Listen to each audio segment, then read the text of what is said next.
Very good morning, students. Today we will going to focus on our next chapter, that is size reduction.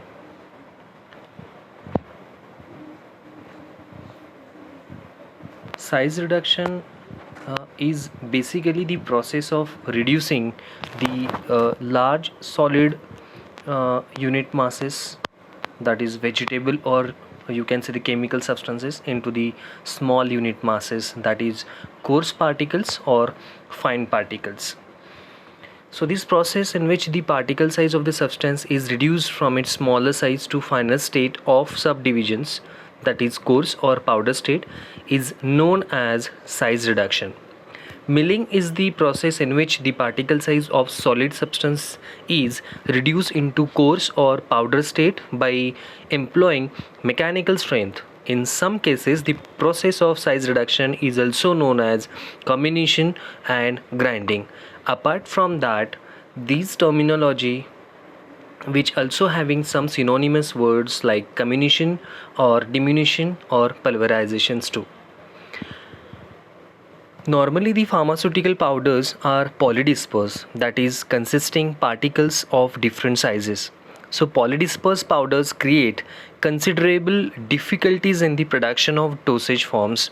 Particles of mono size, that is, equal in size, may be ideal for the pharmaceuticals purposes.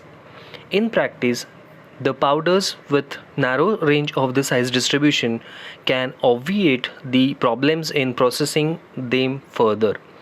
So that's why the size reduction alone is not sufficient to obtain mono size or narrow size range powder. Therefore, the size reduction and the size separation are combined to obtain the powders of desired size. These are the importance or the objective, you can say, related with the size reduction.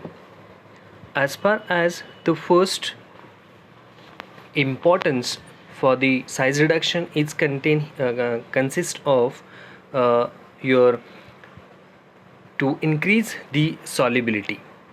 As far as the solubility phenomena is concerned, when your particle get crushed and available into the smaller size, then obviously we'll have to recall our Noisy-Whitney equation, which is responsible for the rate of diffusion to be calculated. So when you will get the smaller size, obviously you will get the more surface area, which will responsible to provide you the greater solubility. As far as the second objective or the importance, you can say, it concerns to allow the rapid penetration of the solvent, to get the uniform powder, to increase the rate of absorption, to improve the stability of the drugs, to mix solid particles more intimately. So as far as when we discussed in detail regarding the importance of the size reduction, then one has to focus on, by reducing the size of particle, the surface area of the drugs get increased. Hence, in case of the any chemical substance, these increase the surface area, which helps in quick formation of the solution. The reduced size of animal glands like pancreas and liver, and you can see the vegetable drugs even, which can enhances the solvent penetration capacity because of the increased surface area, resulting in the better extraction process. By reducing the particle size of certain drugs, their therapeutic efficacy gets enhanced. Example, the therapeutic effectiveness of the griseofulvin is increased by reducing its dose to half of the original requirement. If the particle size of the different solid ingredients is reduced to the same size, their mixing becomes such easier and produces a uniform product. In order to increase the stability of emulsions, the size of oil globules should be reduced. So by reducing the particle size of ointments, paste and creams, their physical appearance can also be enhanced. In case of suspension, the particle size plays a key role in formation of stable suspension. If the particle size is large, they settle down rapidly and form a closed cake of floccules, which when shaken gets easily redispersed. On the other hand, when the particle size is A very small, they settle down slowly to form a compact cake which might not redisperse easily on shaking. So all the preparations intended to be applied externally on the skin and eye, that is your ophthalmic preparations, should not contain any coarse particles that might cause an irritant effect on the area of application. It facilitates the drying of wet masses by milling, as milling increases the surface area and hence rate of drying increases. So the size reduction reduces the bulkiness of the drugs. We'll move forward for the advantages of the size reduction process. When we think about the content uniformity, the mixing of different ingredients can be effective if the particle size is uniform and small. So the size reduction ensures this objective. As the size of particles is small, the number of particles per unit weight, that is dose, is large. So the large the number of particles, the better is the mixing. Thus, better content uniformity can be obtained for a given dose. This is particularly important in formulations containing potent and low dose drugs. When we talk about the uniform flow, then one has to just concentrate on when the smaller particle size and control size distribution promote the flow of the powder into the dyes during the compression of the tablets. So the same principle are used in the production of capsules. When we talk regarding the extraction of the drugs, the smaller particles which allow the rapid penetration of menstruum or solvent into the tissue or cells of vegetables and animal origin, that is liver and the pancreas. As a result, extraction or leaching of active constituents becomes effective and complete in preparation of galanicals. So the time required for the extraction which can be shortened.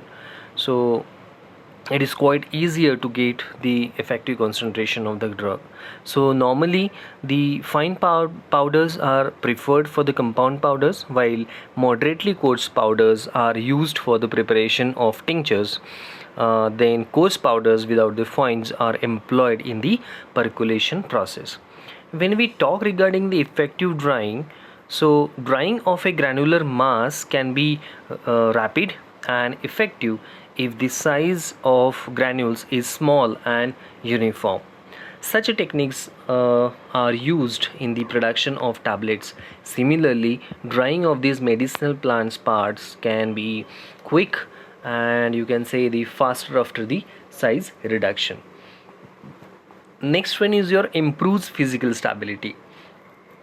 So in case of suspension and emulsion, the rate of sedimentation decreases to a large extent if the particle size is small.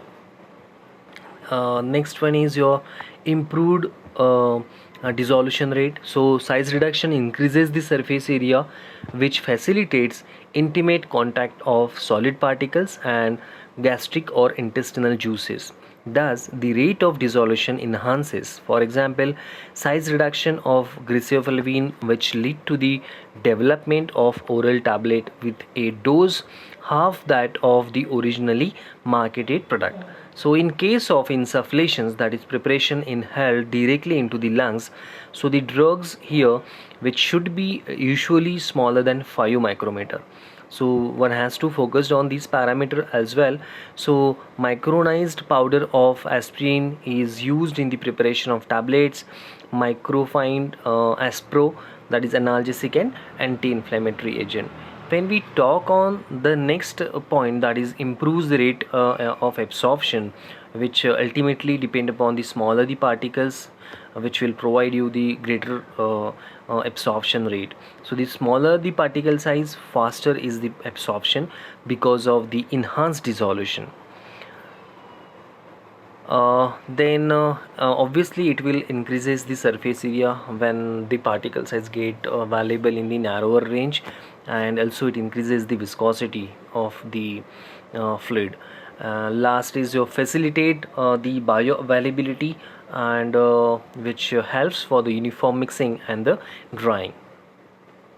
Likewise, the advantage, there are the different types of the disadvantages are there, which perform which will going to be taken into the consideration as far as the formulation of different types of dosage form is concerned. So the first disadvantage of the size reduction is drug degradation. I mean to say that the drug decomposition is possible due to the heat produced during the milling. So thermolabile substances are the most affected. So the increased surface area which also facilitate the drug decomposition, which owing to enhance the dissolution. So cooling support system are provided to decrease the heat in milling equipment. Then drug containing waxy materials become soft due to the heat generated during the milling. So therefore the feed is chilled before milling. Next limitations related with the size reduction is poor mixing. So normally very small particles possess a strong cohesive forces, hence aggregation of the particles is possible. Aggregation inhibits the effective blending of different additives. So an increase in the surface area may promote the adsorption of air, which may inhibit the wettability of the drug during the production. Therefore, optimum particle size is desirable to improve blending and to avoid the poor mixing. As far as the third limitation of size reduction is concerned, which is contamination, so during the milling and grinding, the grinding surface wear off, that is your ceramic or iron equipment. If it is, then the particles of which are present in as impurities in the powders. So such a type of melts should be avoided here when the drugs of high purity are required. So the importance of the size reduction is so profound that it is used in the production of all dosage forms such as tablets, capsules, suspension, emulsions, injections, galanicals, etc. So the principle of size reduction, construction and working of the equipment we will going to discuss henceforth. These are the different types of the factors which can affect the size reduction process, that is your hardness, then toughness. So we will going to discuss this enlisted factors one by one. As when we talk regarding the hardness, okay, so the size reduction of soft material is comparatively easier than the hard substances. Hence, the process of size reduction is also affected by the hardness of material. Second factor would be your toughness. So those crude drugs which are usually tough in nature, which have the high water content or which are quite of fibrous one. So these problems are faced in the size reduction of soft but tough substances as compared to hard and fragile substances. Next factor would be your stickiness. So sticky substances are resinous or gummy in nature. Therefore, during the process of size reduction, certain problems are faced as they stick to the grinding or sieve surfaces of the mill, which makes it difficult to break them into the smaller pieces. So in case of the method adopted for the reducing the material size which produces the heat, then to overcome this problem the material must be completely dried. Okay, next one is your material structure. When we talk regarding the material structure, one cannot going to avoid the different types of application of your raw material which are apply or you can say which are responsible for the formulation of the dosage form. So vegetable drugs having a cellular structure generally produced a long fibrous particles on size reduction. Similarly, a mineral substances having lines of thickness produces flake-like particles on the size reduction. Next one is your softening temperature. So during the process of size reduction, the material with a wax-like property you can take the example here like stearic acid or other drugs containing oils or fats, which becomes the soft because the temperature of the meal rises to a large extent. This condition can be avoided by dropping down the temperature of the meal with the help of cooling jacket. Next factor would be your purity required. So the grinding surface of the different meals which employed in the process of size reduction, which undergo wear and tear, so which mixes the impurities with the powder. So it is also the one of the factor which can affect the size reduction. Then next factor would be your physiological effect. So as far as physiological effect is concerned, the size reduction of the highly potent drugs should be carried out in closed mills because the dust produced during their milling might also affect the operator, causing various disorders. Okay, next factor, that is I think so it would be 9-1. So ratio to feed size to product size. Here the size of the feed should be small if one wants to receive a fine powder in a mill. You can take here the example, that is preliminary crushing followed by coarse powder and then fine grinding. And last would be your bulk density. So the substances bulk density determines the output of the material gonna through size reduction process. So these are the few factors I have cited here which affect the size reduction.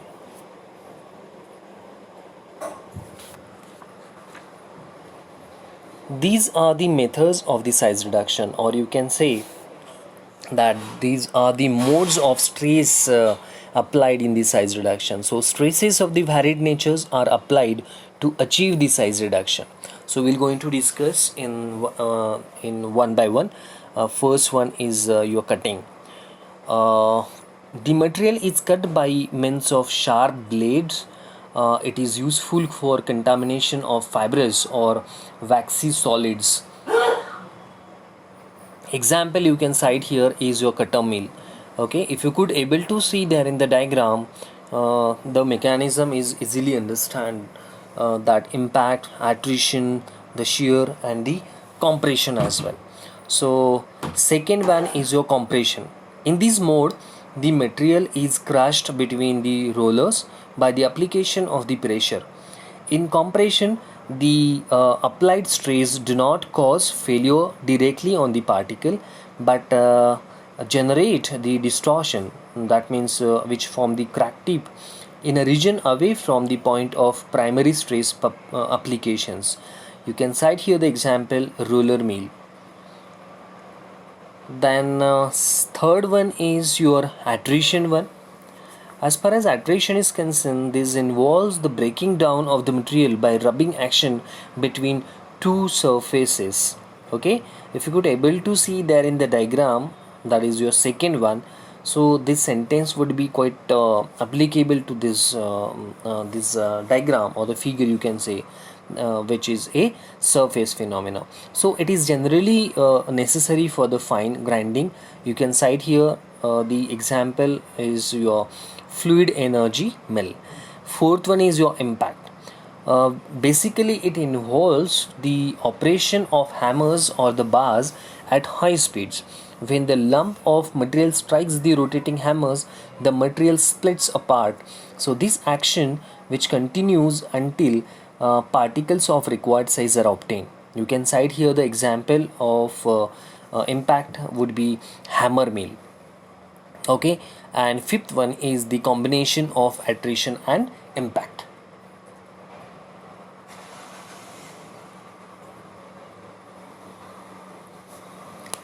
Next, if you could able to see there in the diagram, which is easily depicted some mechanism.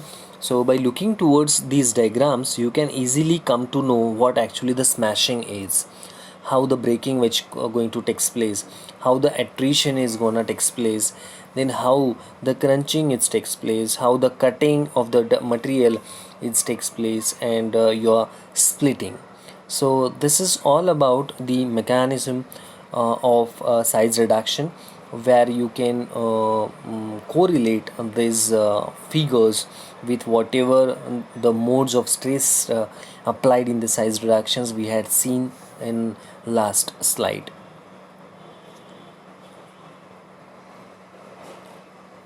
These are the some equipments I have cited here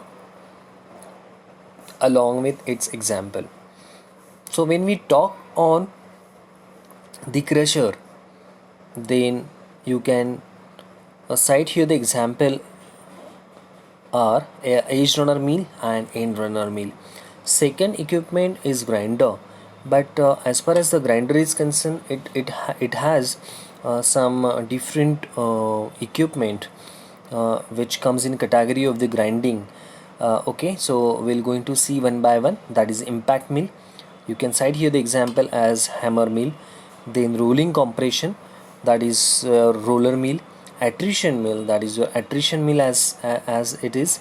So tumbling mill, that is nothing but your ball mill. Third equipment which is responsible for the size reduction is ultra fine grinder. The example here is fluid energy mill. And fourth one is your cutting machine, that is your cutter mill. These are the some name of the mill I have cited along with its mechanism and its uses. So hammer mill, which shows the impact as a mechanism of action, which is used for the almost of all the drugs. Roller mill, which shows the mechanism of action, is attrition and compression, which is used for the soft material to be crushed. Third one is your colloidal mill, which runs on the mechanism of both impact and attritions together, which is used for almost all the drugs as well as brittle drugs too. As like this, the ball mill also shows you the same mechanism as previous, that is responsible for the colloidal mills, that is impact and attrition, which is used for the brittle drugs. Then last one is your fluid energy mill, which shows the mechanism of action on the impact and the attrition, which is useful for moderately hard and friable materials. So these are the different types of energy for the size reductions, which are quite easily applied, or you can say to learn much more about the different types of the you can say the material. Okay, so we'll see one by one.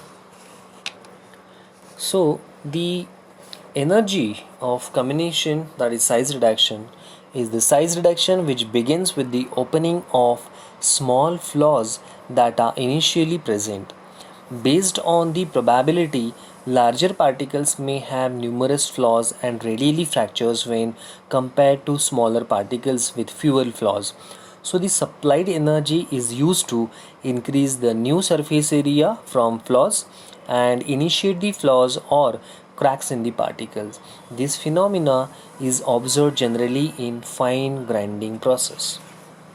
So the energy which is required to reduce the size of solid foods is calculated using one of the three equations as mentioned below. That is, first is Kick's law, then Rittinger's law, then Bond's law, then fourth one is your Walker's law. So we're going to discuss it one by one.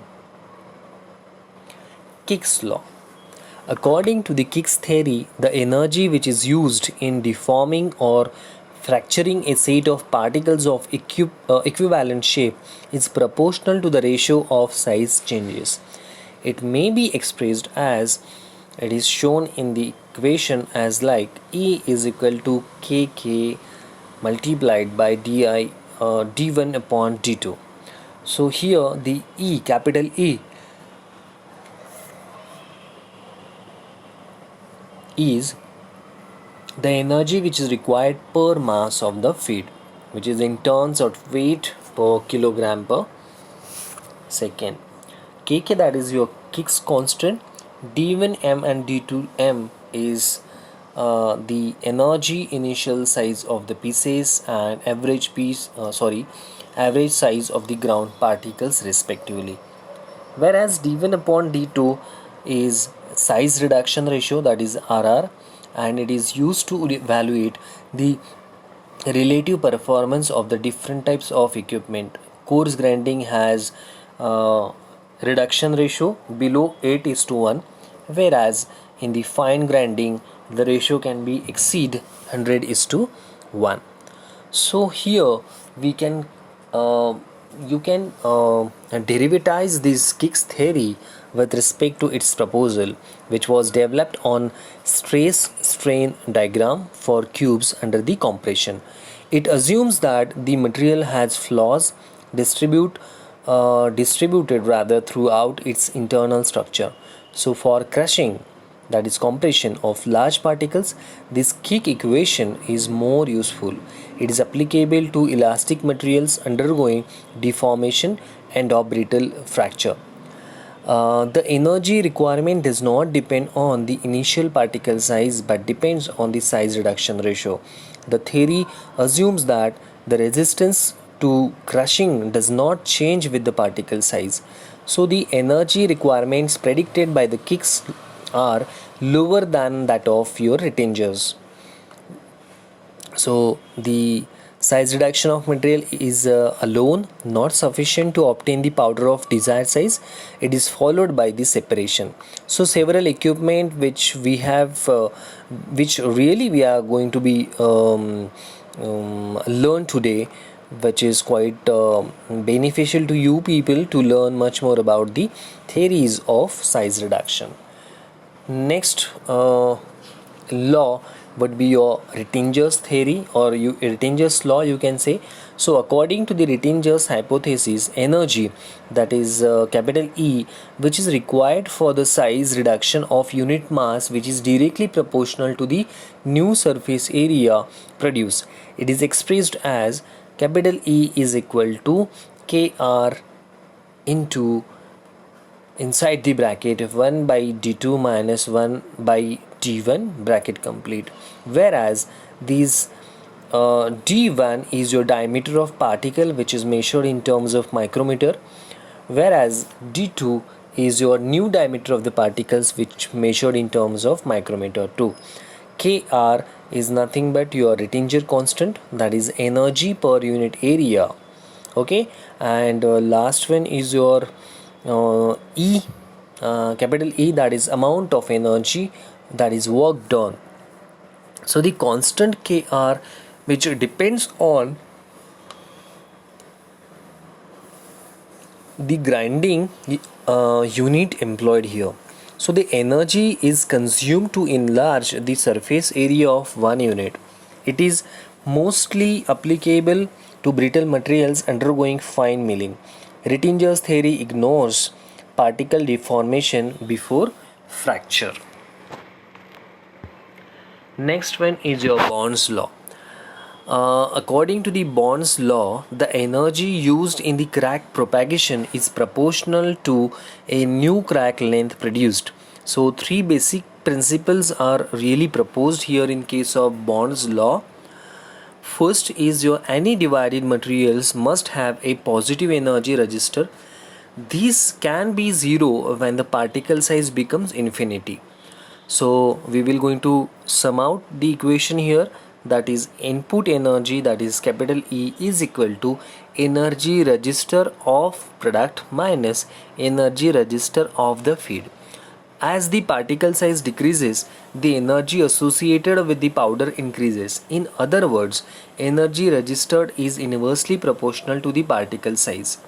Second principle would be, for a stated weight of homogeneous materials, the total work that is useful for the size reduction is inversely proportional to the square root of the diameter of the particles of the product. And third principle is the breakage of the material is determined by the flaw structure. So Bond's law stated that the energy used for the deforming or fracturing a set of particles of equivalent shape is proportional to the change in the particle's dimension. According to the Bond's theory, the equation which is mentioned here, that is uh, E is equal to 2 kb inside the bracket 1 upon square root of dn minus square root of 1 upon square root of di. Okay, so Bond's work index is the work required to reduce a unit weight from a theoretical infinite size to 80% passing 100 micrometer. So the equations would become E upon W is equal to square root of 100 upon d2 minus square root of 100 upon d1. So as discussed before, that E is the energy required per mass of the feed, then W the bond which having the work index around 40,000 to 80,000 thousands joule into kg inverse for the hard foods such as sugar or the gelatin.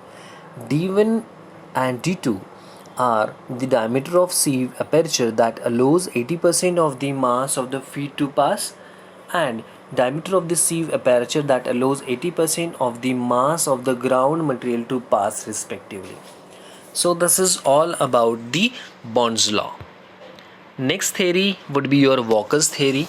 So Walker proposed a generalized differential form of the energy size relationship.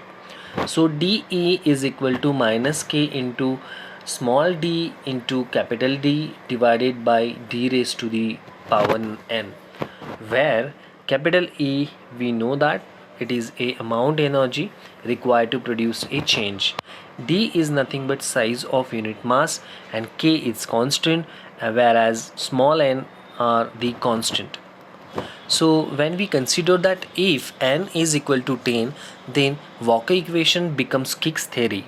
It is used for coarse particles having the diameter greater than 1 micrometer. Second one, in second case rather, n is equal to 15, then Walker equation becomes Bond's theory.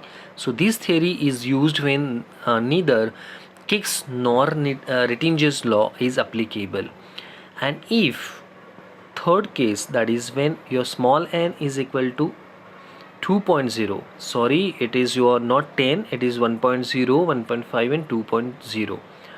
okay, so please make it correct. So when your n is equal to 2, then Walker equation becomes Rittinger's theory, which is used for the fine particles which having the diameter less than 1 micrometer in size. So the Kick's law, which gives reasonably good results for the coarse grinding in which there is a relatively small increase in surface area per unit mass. So Rittinger's law, which gives the better results with fine grinding where there is a much larger increase in the surface area. Then Bond's law, which is intermediate between these two. However, these equations, Rittinger's law and Bond's law, were developed from the studies of hard materials, that is coal and limestone, and deviation from the predicted results is likely with many foods. Next, that is, these are the two basically the methods by which one can achieve the size reduction. First one is your precipitation method and second one is your mechanical method. In first precipitation method, when we expose a substance for the solvent treatment, then you will get here the mixtures which can be mixed along with another solvent to precipitate your material, and ultimately you will get the particle size get reduced. You can cite here the example, that is calcium carbonate, yellow mercury oxide and bulk drug, etc. Second one is your mechanical process. When substances are exposed for the mechanical force with the help of grinding equipments like ball mill, colloidal mill, etc., then ultimately you will get the particles get crushed into the smaller pieces. You can cite here the example dry grinding in tablets and the capsules. and weight grinding in suspension, emulsion and ointments, etc. So next we're going to see the different types of the mill. So this is our first mill, that is cutter mill, which works on the principle of cutting. If you could able to see there in the diagram, so diagram depicts different types of the components by which this cutter mill has installed. That is your casing, rotor, feed, stationary knives, then rotatory knives. At below there is a screen and collector, which will really going to collect your crush material, which having the uniform size around. So the in the cutter mill, the size reduction involves successive cutting or shearing the feed material with the help of sharp knives. As far as the construction of the cutter mill is concerned, basically uh, this milling chamber it consists of two knives, namely rotating knives and stationary knives. A horizontally mounted rotor disc consists of 2 to 12 knives spaced uniformly. So the casing also has several stationary knives. The hopper is placed above it. The bottom of the casing holds a screen that controls the size of the material, and discharge chute is attached at the bottom of the mill. As far as the working is concerned, the rotor disc is allowed to rotate at speed from 200 to 900 rotations per minute. So the feed material is loaded into the hopper, which flows down by the force of gravity. During the rotation of the disc, the material comes very close between the stationary and rotating knives, as we had seen in the diagram. Thereby the material is cut into the smaller pieces. So the smaller particles pass through the screen and the knives lift the coarser particles up while rotating and promote the further size reduction.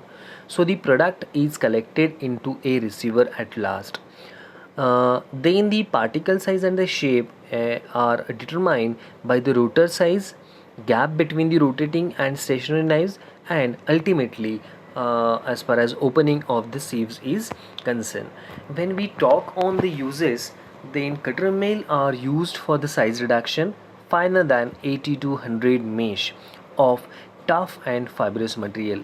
So medicinal plant parts and animal tissues are normally converted into the smaller parts. So soft materials such as roots, pills and woods are cut before the extraction. It is also used in the manufacturing of rubber, plastic, recycling of papers, waste and the plastic materials. When we talk on the variants of the cutter mill, no, then double runner disc mill is there. So it consists of basically the two vertical discs, each rotating in opposite directions. So in single runner disc mill, only one disc may rotate and other is stationary. So the disc may be provided with the cutting faces, teeth or knives. So the clearance between the disc may be adjusted to obtain the desirable particle size. Next mill is your roller mill. Basically this roller mill which the work of this roller mill rather based on the compression principle. So the material is crushed, that is compressed by the application of stress through attrition also influences. If you could able to see there in the diagram, the stress is applied by rotating the heavy wheels, mullers or the rollers, which exactly move opposite to the first one. When we talk on the construction of the roller mill, it basically consists of two cylindrical roller made of stone or the metal. If you could able to see there in the diagram that each roller which gonna moves with exactly opposite to the uh, uh, next parallel to the first and last one. Okay, or you can say that the roller mill consists of two cylindrical rollers which made up of stone or the metal, which are mounted horizontally, and rollers can have diameter ranging from a few millimeters up to the a meter around. So rollers are capable of rotating on their longitudinal axis. Generally, one of the rollers is driven directly using a motor while the second one runs freely. So the gap between the rollers can be controlled to obtain the desired particle size. So this is all about the construction. I have mentioned here the few points by which one can easily come to know the construction of roller mill. Next one is your working. So the rollers are allowed to rotate. The material is fed from the hopper into the gap between the two rollers. The materials is crushed while passing through the rollers under the high pressure. The clearance, that is gap, between the rollers can be adjusted to control the degree of size reduction, and finally the product is collected into the receiver. So as far as the uses of the roller mill is concerned, is used for the crushing and cracking of seeds before extraction of the fixed oil. It is also used to crush the soft tissue to help in the penetration of solvent during the extraction process. Then, as far as the variants of the roller mill is concerned, so multiple smooth rollers or the corrugated, ribbed or sawtooth rollers can provide the cutting action also. Next mill is your hammer mill. Basically, the hammer mill which works on the principle of impact. So the hammer mill operates the principle of impact between the rapidly moving hammers mounted on a rotor and the powders material. If you could able to see there in the diagram, then you could able to understand that how that hammer mill is gonna work. So these are the labeling conditions I have mentioned here. That is breaker plate which is at the bottom, then hammers are there, then feed. So this is your simple diagrammatic representation of the impact as a mechanism, whereas in the another hand, at the right hand side of yours, you could able to distinguish your different types of components which easily understandable rather. So grain hopper, rotary feeder, then air magnet hammer, then clearance 1/2 inch, that is half-inch screen, discharge rod, rotor to process, and the air. So this is all about the hammer mill. If you could able to see there in the diagram, the industrial hammer mill is like this. So basically when we talk on the construction of the hammer mill, you will going to observe that the hammer mill can be either the horizontal or the vertical shaft type. So hammers are usually made of hardened steel, stainless steel with impact surface made of an extremely abrasive resistant material such as hastellite and carbaloy. So stainless steel hammers are sufficient for the pharmaceutical purposes. Hammers may take several shapes. That is, two basic shapes are the stirrup and the bar. So bar shaped hammers are used extensively in the tablet and granulations, you can say. So the hammers blades can be with flat edges or sharp edges or both on each side. Hammers may be either rigid or swing type.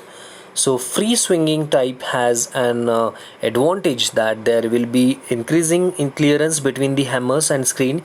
If excessive belt occurs in the mill, this unit is enclosed with a chamber containing a grid or removable screen through which the material must pass. So these screens are not of oven type. Screens are prepared using metal sheet of varying thickness with perforated holes or slots. As far as the working of the hammer mill is concerned, the hammers are allowed to be in continuous motion, that is around 8,000 to 15,000 rotations per minute. So the feed material is placed into the hoppers, which flows vertically down and then horizontally, while hammers are in continuous motion. These rotating hammers beat the material to yield the smaller particles. Then these particles pass through the screen. Due to the tangential exit, the size of the particles is considerably smaller than the aperture of the screen. So this is all about the construction and working of the hammer mill. So when we talk on the uses of the hammer mill, no, then it is useful for the reduction of the particle size, to fine to moderate grinding of the powders may be obtained depending on the speed of the hammers. So the expected particle size may vary from 10 to 400 micrometer. So non-abrasive to moderately abrasive brittle materials can be used as feedstock. It is used to mill the dry materials, wet filter, pressed cakes and ointment slurries, etc. As far as the advantage of the hammer mill is concerned, so it is rapid in action and is capable of grinding the many different types of the materials. Second advantage would be they are easy to install and operate. The operation is quite of continuous one. Third advantage would be there is a little contamination of the product with the metal abraded from the mill, as no surface move against each other. And fourth advantage would be the particle size of the materials to be reduced can be easily controlled by changing the speed of rotor, hammer type, shape and size of the screen. As like the advantages, there are the different types of the limitations and the disadvantages of this hammer mill is. So heat built up during the milling is more, therefore the product degradation is possible. Second disadvantage would be it cannot be employed to mill the sticky, fibrous and hard materials. Third disadvantage is the screen may get clogged. Wearing of mill and screen is more with abrasive materials. As far as the variants of these hammer mills are concerned, so Fitzpatrick commuting machine, that is Fitz mill, Stokes tornado mill. So Fitz mill is used for the drugs, roots, herbs, glands, livers and the soaps. Next one is your micro pulverizer, and hammer crusher and vertical impact pulverizer work on the principle of impact for the size reduction. Next is your disintegrator. Disintegrator works on the principle of same as like previous one, that is impact. If you could able to see there in the diagram, there's a simple construction and working is depicted there in the diagram, when one can understand only by the diagram itself. So sieve, if you could able to see there in the diagram, sieve is gonna attach at the bottom of the disintegrator. Then beaters are there which is move along with the axis, then undulating inner surfaces. Then at the other side you do have the dust bag too. So we'll see the construction and working of disintegrator. Basically it does have the two knives, one is stationary knives and another is rotating knives. Stationary knives are fixed but rotating knives are movable. Hopper is present at upper side for the introduction of the material. At the bottom of the mill, screen is present to get the desired particle size of the drug. Working of the disintegrator, the material is placed into the hopper, switch on the mill. Due to the rotation of rotor, the material comes in contact with the knives and get cut down into the smaller pieces. Then finally screening is done at the bottom of the mill and we can get the product of desired particle size here. As far as the uses of this disintegrator is concerned, you will get the coarser powder of the material like roots, pills, wood before the extraction. Next one is your ball mill, where that ball mill is also called as pebble mill or tumbling mills. Okay, so this ball mill which works on the principle of both impact and the attritions together. If you could see that in the diagram, the balls along with the materials, and this vessel is gonna attach to the shaft. So basically the principle, when we talk on, the ball mill works on the principle of impact between the rapidly moving balls and the powder materials, both enclosed in a hollow cylinder. At low speeds the balls roll over each other, and attrition, rubbing actions, will be the predominant mode of the action. Thus, in a ball mill, impact or the attrition or both are responsible for the size reduction. Okay. So this is what I wanted to share with you people. That is nothing but your explanation. If you could see there in the diagram, that A, B, C, that is low speed, medium speed and the high speed, which is respectively shown in the figure A, B and C. When we are going to zoom out the mechanism, then you will going to learn much more about by viewing towards this diagram, that is grinding medium, then materials, then rotating direction of the mill. Exactly, this diagram depicted the speed of this ball mill is at lower level. So the speed of the rotation is very important. So at low speed the balls roll over each other, and attritions will be a predominant mode of stress. If you could able to see there in the diagram A, which works on a low speed. So the use of the small balls or the glass pebbles is recommended so that the surface is the greatest. This mode of attrition is used for a wet grinding. It may be useful to add the surface active agents to prevent the agglomeration. Okay, and the third diagram, which depicts as a correct speed with the cascading. So at the correct speed, that is critical speed, the centrifugal force just occurs.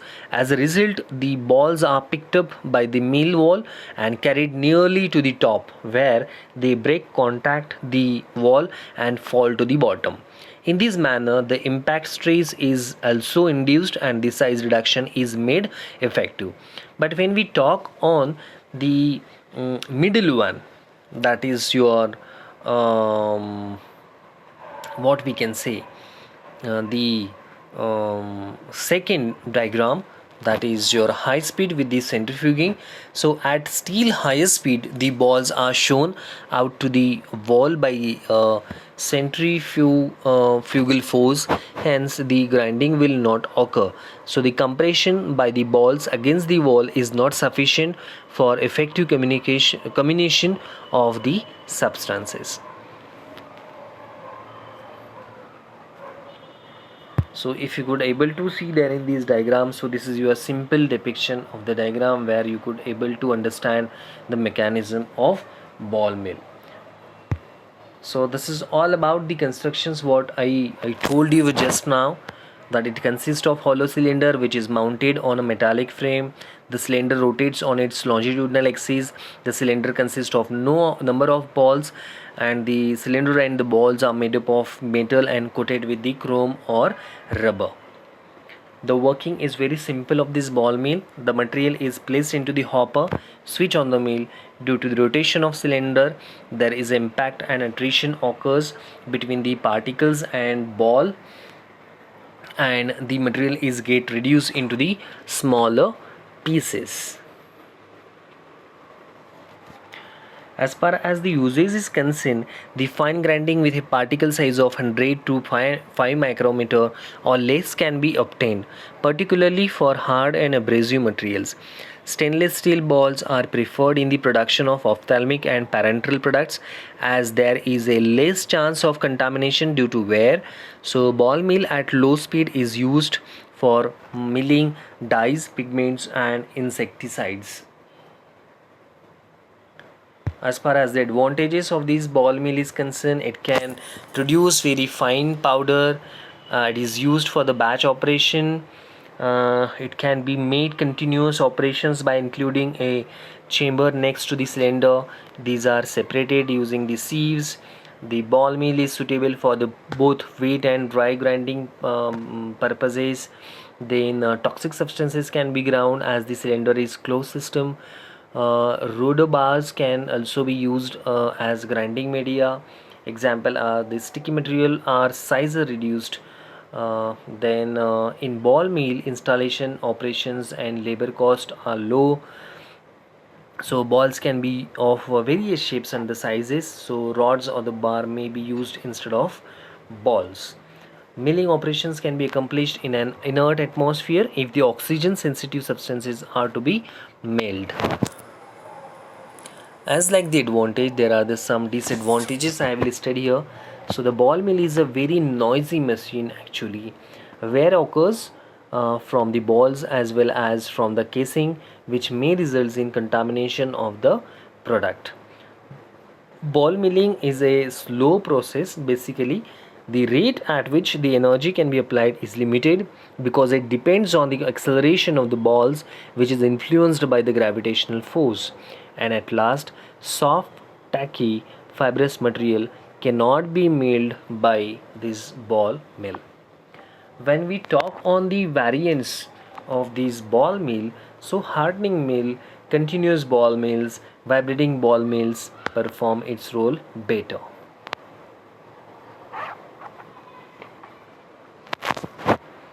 Next we'll see the fluid energy mill. Fluid energy mill, basically it also called as jet mill, also called as micronizers or ultra fine grinders. Basically this fluid energy mill, which works on the principle of both impact and attrition. So this equipment's feedstock is suspended within a high velocity airstream. Milling takes place because of the high velocity collisions between the suspended particles. If you could able to see there in the diagram the different types of labeling conditions by which one can easily come to know how that fluid energy mill will be workable. So as far as the construction of the fluid energy mill is concerned, so basically it consists of an elliptical pipe which we had seen in the diagram, which has a height of about 2 meters and diameter ranging from 20 to 200 millimeter. So the mill surface may be made of either soft stainless steel or tough ceramics.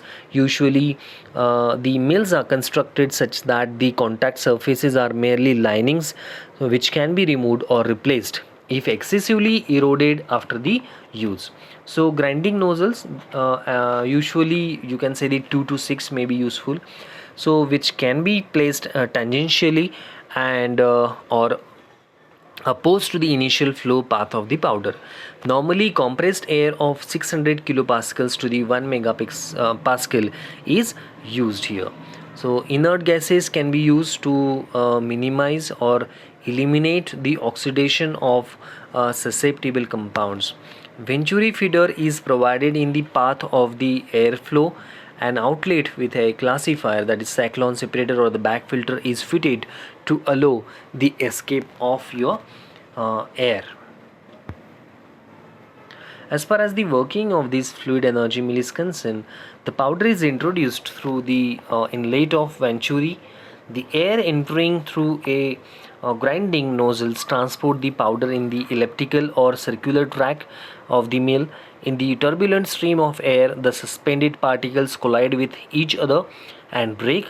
Thus, impact and attrition force operates in the size reduction.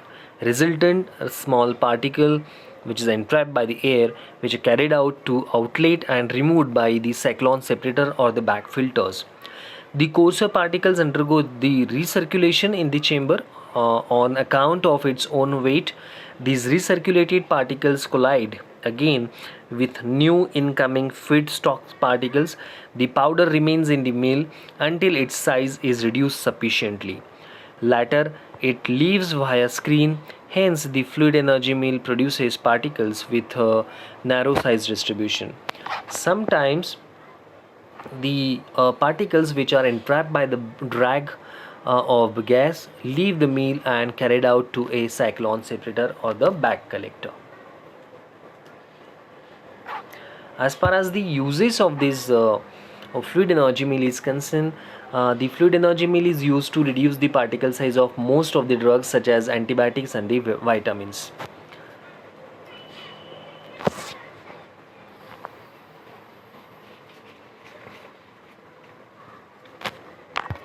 Next mill is your edge runner mill. Edge runner mill basically which works on the principle of crushing, that is shearing force. So the size reduction is done by compression. Due to the heavy weight of the stones, shearing force is also involved during the movement of the stones. So these are the different labeling conditions of this edge runner mill. If you could able to see there in the diagram, which is depicted very clearly, that two rollers which is attached to the crankshaft vertically to the horizontal shaft too. There is a one bed and the material it is fade in between the bed and the rollers, and there is one base which will provide the mechanical strength to the whole device or the equipment. As far as the construction of the edge runner mill is concerned, so basically it consists of two heavy rollers and may weigh several tons. So the rollers move on a bed which is made of stones or the granite. Each roller has a central shaft and revolve on its axis. Further, the rollers are mounted on a horizontal shaft and move around the bed. This is all about the construction. As far as the working is concerned, the material is to be ground is placed on the bed.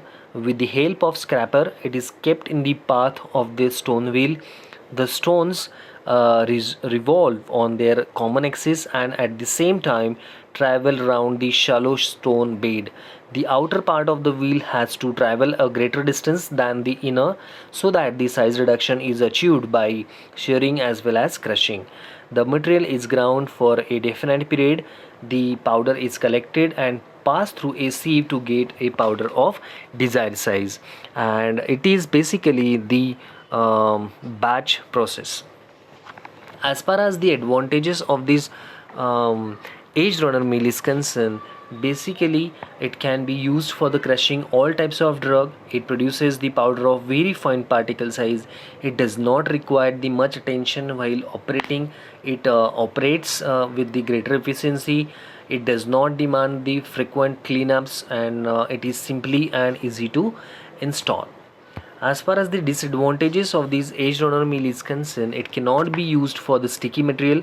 It demands the high energy for the operation. Its milling process is time consuming. It requires a large space for the installation. The material of the roller may contaminate the product, and at last it makes a lot of noise. As far as the next mill is concerned, it is your end runner mill.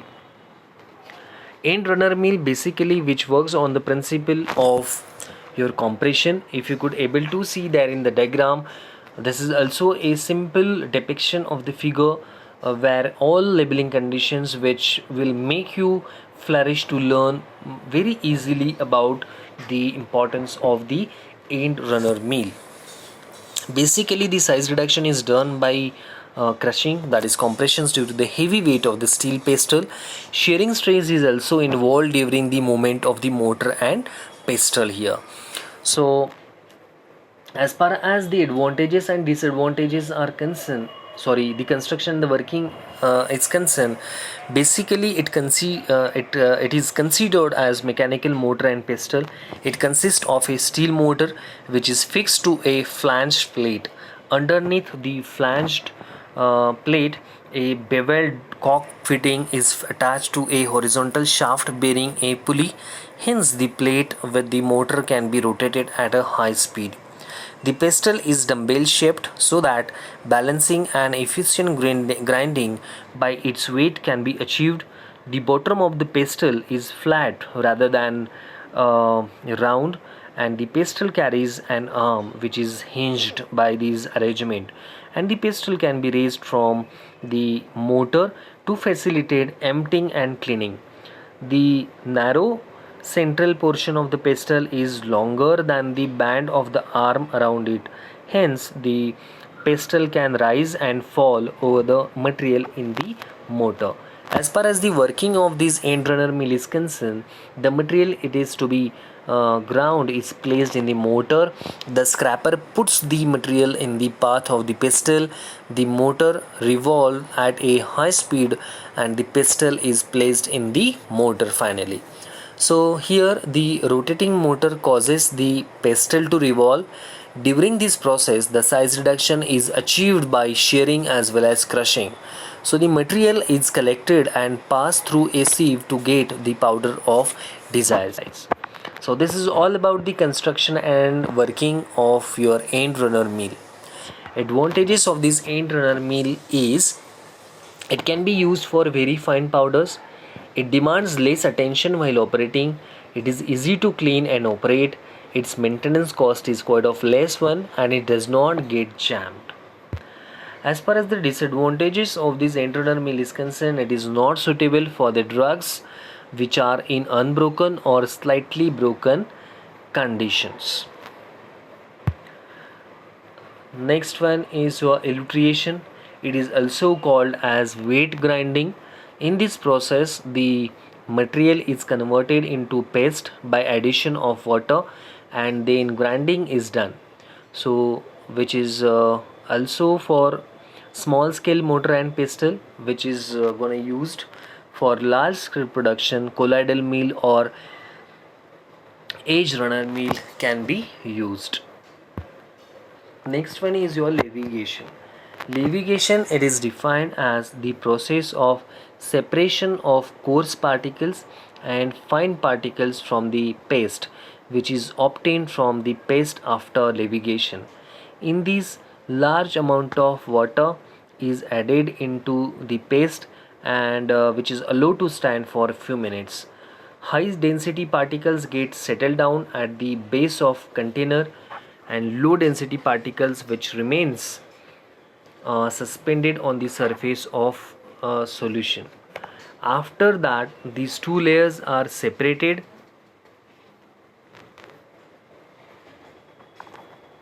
and drying of the paste is done. As far as the summary, or you can say the conclusion, is for the size reduction is concerned, we're going to summarize this size reduction in a such a way that it is used to reduce the size of large solids, either vegetable or chemical origin, into the smaller sizes, either coarse or the fine particles. Size reduction process is also termed as comminution, diminution, pulverization, milling, or grinding. As far as the strength of the material is concerned, which is explained in terms of the various types of flaws, cracks, and the cleavages, size reduction offers several applications. The promising one is the enhanced drug dissolution and bioavailability. So the size reduction process is expressed as the reduction ratio. The change observed after the size reduction may be expressed as increased surface area by means of Rettinger's theory, lower particle size by means of Bond theory and Kick's theory. These theories also have basis from mechanism of the size reduction. Okay, so this is all about the process of size reduction. So in next chapter we will going to discuss in detail about the size separation. Basically, when we talk on the size separation, there are the different types of the processes which has their own importance as far as its application towards the size reduction is concerned. Basically, after only the size reduction, the size separations having their own importance, because one cannot going to be classify the materials without crushing of the particles, because directly we cannot going to take part of that raw material directly to transfer that raw material into the suitable dosage form. So that's why the size separation has their correlations with respect to the size reduction chapter. So when one can understand the size reduction chapter in detail, then only the size separation, that is our upcoming chapter, that is chapter number 3, size separation, would be would be having their own importance as far as transforming of the raw material into the suitable dosage form is concerned. So thank you very much for the